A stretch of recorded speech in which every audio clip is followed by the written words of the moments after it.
रहे हैं तो वो लेंथ कितना लेंथ में है, तो ये 0 से बड़ा है मतलब 0 के इधर आ रहा है और L से कम पर है, ऐसा कुछ डिनोट करके दे। n बराबर 1 है तो ये कुछ ऐसा मिलेगा, यदि n बराबर 2 है तो यहाँ पर कुछ ऐसा आपको कुछ ऐसा दे दिया जाए x और यहाँ पर p तो n। आज के इस वीडियो में हम बात करेंगे क्वांटम केमिस्ट्री से रिलेटेड एक और टॉपिक, जिसमें आज हम देखेंगे श्रोडिंगर इक्वेशन और उससे रिलेटेड कुछ और पॉइंट, जैसे कि नोड्स क्या होते हैं।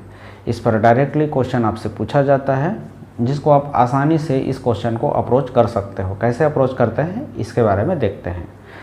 हेलो दोस्तों, मेरा नाम है योगेश साहू और आपका मेरे यूट्यूब चैनल योगेश केमिस्ट्री में स्वागत है। चलिए देखते हैं ये जो श्रोडिंगर इक्वेशन होता है वो क्या होता है। जैसे कि आपको ऐसे पता ही होगा, अगर हम 1D बॉक्स के लिए बात करते हैं श्रोडिंगर इक्वेशन को, श्रोडिंगर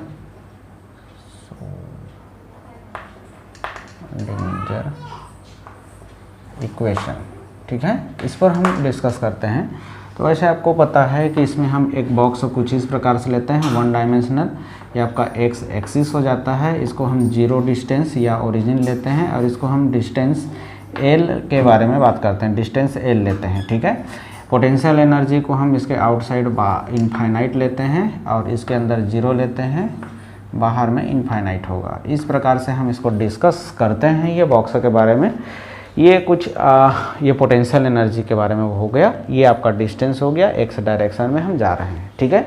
इसी को आपको जैसे कि डिनोट करना होता है, x का पोजीशन बताना होता है, तो अगर यह x या कोई पार्टिकल इस बॉक्स में कहाँ पर है, उस दूरी को हम मान लेते हैं, क्या बोल रहे हैं, पार्टिकल का पोजीशन x बोल रहे हैं, तो वो लेंथ कितना लेंथ में है, तो ये 0 से बड़ा है मतलब 0 के इधर आ रहा है और L से कम पर है, ऐसा कुछ डिनोट करके दिया जाता है। इसको ऐसे जो लिखने का तरीका होता है, इसको आपको आसानी से इस प्रकार से आप समझ सकते हो। ये 0 से बड़ा है मतलब यहाँ से तो इधर है लेकिन इधर से इधर है, ठीक है, तभी पोटेंशियल एनर्जी इसका 0 होगा और इस पर हम कुछ बात कर सकते हैं, ठीक है। तो इसको ये जो x मतलब ये पार्टिकल का पोजीशन हुआ, ऐसे लिखा होता है, तो इसको आपको ऐसे समझना है। अब यहाँ पर l के जगह में हो सकता है 2l दिया हो, या तो फिर और कोई पार्टिकल का फिक्स पोजीशन आपको बताया गया हो, ठीक। तो इस टाइप के इक्वेशन के लिए जो श्रोडिंगर इक्वेशन बनता है वो डबल डिफरेंशिएशन फॉर्म पर होता है और ये जो साई जो फंक्शन इस पर मिलेगा वो उसको हम कुछ इस प्रकार से डिनोट करेंगे, ठीक है। इसको हम डबल डिफरेंशिएशन फॉर्म बोलते हैं, किसका, श्रोडिंगर इक्वेशन का, इसको याद रखिएगा। और इसका जो फार्मूला निकल के आता है 8π² डिवाइड बाई h² और e माइनस v और साई इज इक्वल टू 0, कुछ इस प्रकार से हम इसके लिए फार्मूला लिखते हैं, ठीक है। ये x डायरेक्शन में है, ये साई भी जो फंक्शन है वो भी x डायरेक्शन में होगा। तो ये श्रोडिंगर इक्वेशन का क्या हो गया, एक श्रोडिंगर इक्वेशन हो गया जो कि x डायरेक्शन पर ही बात कर रहा है 1D बॉक्स के लिए। अगर इसी को आप 3D बॉक्स के लिए करते हो तो इस पर आप डिफरेंशिएशन फॉर्म को बढ़ाते हुए चले जाते हो। ये x² प्लस ये x वाला हो गया, ये y वाला हो जाएगा आपका, ये y² प्लस डेल स्क्वायर, ये आपका z डायरेक्शन पर हो जाएगा, ठीक है। फिर आपका 8π² h² e minus v Sai और ये 0, कुछ ऐसा यहाँ पर आपका फार्मूला मिलेगा, ठीक है। हम आते हैं 1D पर और 1D से रिलेटेड कुछ पॉइंट को देखते हैं, डिस्कस करते हैं। जब इसको हम सॉल्व करते हैं इस प्रॉब्लम, इस इक्वेशन को, तो यहाँ से आपको एक समीकरण मिलता है और ये जो इक्वेशन मिलेगा psi is equal to, normalized समीकरण लेते हैं तो √2π/2l हो जाएगा, जिसको मैं कुछ पिछले वीडियो में आप देख सकते हैं। और ये हो जाएगा साइन, या तो फिर आप ऐसे समझ सकते हो n साइन nπx/l, ठीक है। इसको जब हम सॉल्व करेंगे तो कुछ ऐसा इक्वेशन आपको निकल के सामने आता है। अब यहाँ पर ये जो साई मैक्स के रूप में आपको मिलेगा, ये मतलब मैक्सिमम वैल्यू कुछ इसका ये होगा। और इस जो नॉर्मलाइजेशन n बराबर नॉर्मलाइजेशन कांस्टेंट होता है, इसका वैल्यू ऐसे इक्वेशन के लिए √2/l होता है, जहाँ पर लिमिट 0 से l है। ठीक है, ये साइन nπ/xl होगा। ठीक है, साई इज इक्वल टू, अब इसका हम मतलब समझते हैं है क्या क्या, और फिर इसके बारे में डिस्कस करते हैं।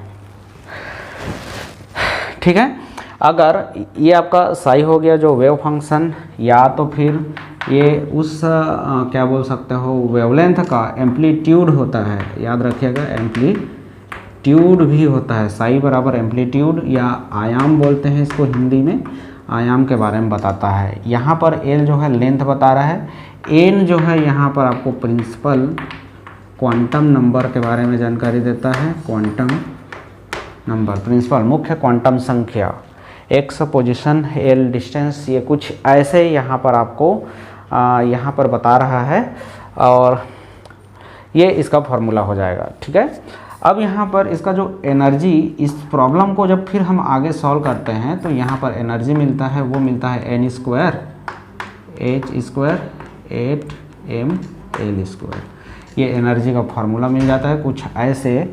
अब इस सब पॉइंट से आपको क्वेश्चन पूछा जाता है। अच्छा, अब इसमें एक पॉइंट हम ये भी कंसिडर कर सकते हैं, अब जैसे कि प्रिंसिपल क्वांटम नंबर से आपको पता चलता है, प्रिंसिपल क्वांटम नंबर हम किसको बोलते हैं, जहाँ पर इलेक्ट्रॉन का डेंसिटी ज़्यादा होता है। ठीक है, या तो बोल सकते हो प्रोबेबिलिटी ज़्यादा होती है, उसको हम प्रिंसिपल क्वांटम नंबर, उस डिस्टेंस जहाँ पर है उसको हम प्रिंसिपल क्वांटम नंबर से जानते हैं। लेकिन जहाँ पर इलेक्ट्रॉन के पाए जाने की प्रायिकता 0 हो तो उसको हम क्या बोलेंगे, वो उसको हम बोलते हैं नोड के नाम से जानते हैं। तो नोड जहाँ पर इलेक्ट्रॉन डेंसिटी 0 हो, ठीक है, यहाँ पर 0 होगा, तो ऐसे कंडीशन में साई का वैल्यू 0 हो जाएगा। ठीक है, ये एकदम मिनिमम है, साई मिनिमम, साई मिनिमम, यहाँ पर साई मैक्स देखें, psi minimum is equal to यहाँ पर हुआ 0। तो अब इसको आपको कैलकुलेट करना होगा कहाँ कहाँ पर ये साई का वैल्यू 0 हो सकता है। जैसे कि इस बॉक्स पर अगर हम बात करते हैं, ठीक है, ये इस प्रकार से आप बॉक्स बनाए रहते हैं। अब इसमें आप देखोगे यदि n बराबर 1 है, n बराबर 1 है तो ये कुछ ऐसा मिलेगा, यदि n बराबर 2 है तो यहाँ पर कुछ ऐसा मिलेगा। ठीक है, ये ऐसे आप मान सकते हो इसको, n बराबर, ये n बराबर 1 के लिए, ये 2 के लिए। तो इसमें देखेंगे यहाँ पर n बराबर 1 मतलब जहाँ पर इलेक्ट्रॉन के पाए जाने की प्रायिकता अधिकतम है, यहाँ पर एक जगह, यहाँ पर 2 जगह। ठीक है, n बराबर 3 लेंगे तो यहाँ पर 3 टाइप के आपको मिलेंगे, ये कुछ ऐसा। अब ये बराबर से नहीं बना पा रहा हूँ, आप समझ सकते हैं क्या बोलना चाह रहा हूँ। ठीक है, ये कुछ ऐसा है, तो ये दोनों साइड में ही रहेगा, ये ऐसा। ठीक, ये हो गया आपका n बराबर 3। इसमें देखेंगे 1 2 3। ठीक, तो यहाँ पर 3 जगह ये जो साई है वो मैक्स होगा, इसको मैं पहले ही बता चुका हूँ, ये क्या होता है, एम्पलीट्यूड होता है। यहाँ 3 जगह मैक्स है, तो कहाँ कहाँ पर 0 है, तो इसमें देखेंगे कहीं पर भी 0 नहीं है। यहाँ पर देखेंगे तो n बराबर 2 में आपको 2 जगह क्या हो रहा है, मैक्स मिल रहा है, लेकिन एक जगह 0 हो रहा है। इसमें देखेंगे 3 जगह मैक्स हो रहा है, लेकिन 2 जगह क्या है, 0 है।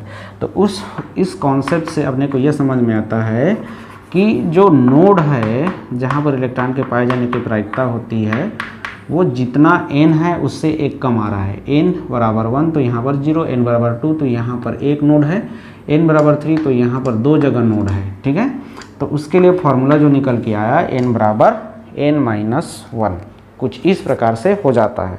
अच्छा, इसमें एक एंगुलर नोड होता है, एंगुलर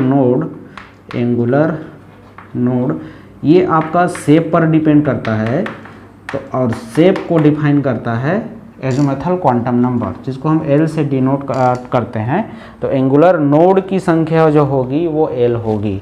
इसमें तीसरा एक और नोड देखते हैं, ये होता है रेडियल नोड। इसमें रेडियल नोड भी होता है, तो ये होता है n-1 और -L, ये होता है रेडियल नोड, जिसको हम एज़ोमेथल नोड के नाम से भी जानते हैं। एज़ोमेथल नोड के नाम से भी इसको हम जानते हैं, ठीक है। तो ओवरऑल टोटल नोड अगर बोला जाए तो टोटल नोड कितना हो जाएगा, n-1। टोटल नोड कौन कौन सा हो जाएगा,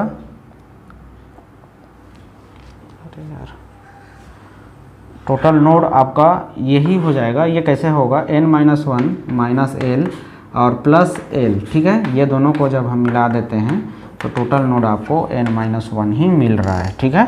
तो ये आपका टोटल नोड हो जाएगा। तो ऐसे आपको यहाँ पर प्रॉब्लम मिलेंगे।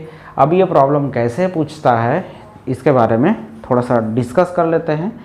ये सब एनर्जी का कॉन्सेप्ट वगैरह हम पिछले वीडियो में हम बात कर चुके हैं। सिंपल अगर देता है तो आप यहाँ से निकाल सकते हो, यहाँ पर डीजनरेसी का कॉन्सेप्ट ज़्यादा पूछता है। चलिए अब आते हैं यहाँ पर क्वेश्चन किस प्रकार से होगा। अब इसमें ये जो एनर्जी का कॉन्सेप्ट आपको समझ में आ रहा होगा। ये आपका जैसे कि कॉन्सेप्ट n=1, ये आपका ग्राउंड स्टेट है, ठीक है। ये इसको आप सबको समझना बहुत ज़रूरी है। ये आपका क्या है, ग्राउंड स्टेट है। ये आपका फर्स्ट एक्साइटेड स्टेट है, फर्स्ट एक्साइटेड स्टेट है। ये आपका सेकंड एक्साइटेड स्टेट हो जाएगा, एक्साइटेड स्टेज हो जाएगा, ठीक है। मान लेते हैं जैसे कि आपको एक क्वेश्चन दिया गया है, साई इज इक्वल टू यहाँ पर √2/L और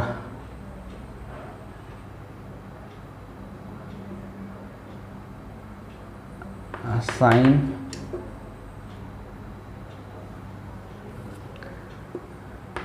πx/L दिया हुआ है, ठीक है। साइन πx/L दिया हुआ है और बोलता है फर्स्ट एक्साइटेड स्टेज के लिए नोड की संख्या क्या होगी। ये फंक्शन दिया हुआ है आपको, और फर्स्ट एक्साइटेड स्टेज के लिए नोड की संख्या क्या होगी। नोड की संख्या बोलेगा तो आपको सिंपली टोटल नोड को ही बताना है। जो ये नोड बता रहे हैं आप, नोड की संख्या कितनी होगी। तो आपको फर्स्ट एक्साइटेड स्टेज के लिए आपको ध्यान में रखना है, वहाँ पर हमेशा एक ही नोड होगा, ठीक है। ग्राउंड स्टेट के लिए आपको इस प्रकार से दे दिया गया है। यहाँ पर आपको समझना है, यहाँ से बोल रहा है तो n बराबर आपको कुछ दिखाई नहीं दे रहा है, मतलब यहाँ पर 1 रहा होगा तभी आपको कुछ नहीं दिखाई दे रहा है। इससे ऊपर एक लेवल आपको चढ़ना है। ऐसा अगर क्वेश्चन पूछता है तो ध्यान रखिएगा, वहाँ से एक लेवल ऊपर आप चढ़ाओगे, ठीक है। ये इस फार्मूला के लिए देखते हैं। यहाँ से फर्स्ट, अगर इसको आपको ग्राउंड स्टेट बता रहा है तो यहाँ से आपको फर्स्ट एक्साइटेड स्टेज में आपको बोलेगा नोड की संख्या तो 1 होना है, क्योंकि ये अब अगला स्टेज 1 से 2 पर जाएगा और 2 पर आपको पता है 1 नोड होता है। इसके लिए फार्मूला आपको n-1 से देना है, n बराबर 2 - 1 = 1, ठीक है।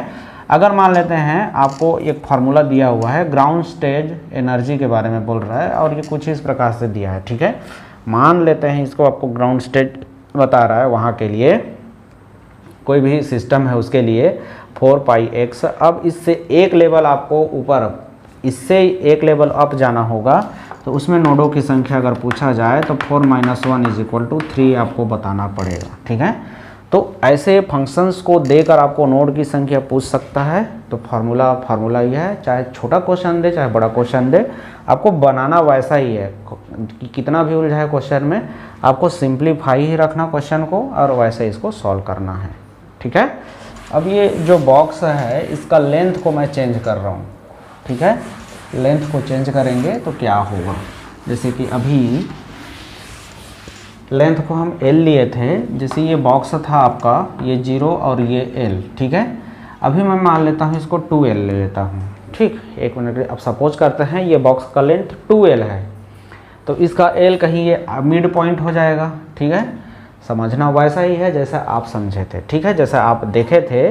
जैसे अगर मैं अगर बात करता हूँ 0x और L के लिए, तो यहाँ पर हम फंक्शन लिए √2/L, नॉर्मलाइजेशन के साथ पूरा लिखते हैं, तो आप इसको कुछ ऐसा लिखते हैं, ठीक है।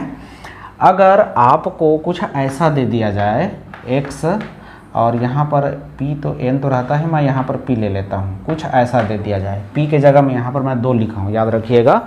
अगर कुछ ऐसा दे दिया जाता है तो आपको क्या करना है इस प्रॉब्लम में, ऐसे प्रॉब्लम में sine = √2/PL sine n pi x divide by p l हो जाएगा। ठीक है, जो भी दिया रहेगा पी के जगह में उसको हम डायरेक्टली एल के सामने लिख देंगे। ठीक है, जैसे इसमें आप देखोगे तो यहाँ पर 2l है तो 2l के जगह यहाँ पर 2l रखेंगे, l के जगह में 2 कैंसिल हो जाएगा, 1/l हो जाएगा, ऐसा कुछ यहाँ पर नॉर्मलाइजेशन फैक्टर आ जाएगा। ठीक, अच्छा दूसरा इसमें जो एनर्जी आएगा तो एनर्जी के लिए भी फॉर्मूला आपको वैसा ही लिखना है, एल के जगह में आपको PL लिखना है। तो एनर्जी E बराबर हम क्या लिखेंगे, n² h² 8m L² लिखते हैं, उसको हम P और L² लिखेंगे। ठीक, सिंपली आप ऐसा रखेंगे, प्रॉब्लम सॉल्व हो जाएगा। ठीक, अभी जैसा भी दे, ठीक है, अगर आपको आधे रेंज पर बात करना है L/2 तो L/2 रख देंगे, उसके हिसाब से इसको कैलकुलेट करते हुए चला जाना है। ठीक, 0 से यहाँ पर 2l दिया, ठीक है, जैसे कि यहाँ पर देख रहे हैं वैसा जो भी कंडीशन दिया रहेगा, P रखना है आपको उस कांस्टेंट मतलब उस वैल्यू के लिए और इसको सॉल्व कर लेना है।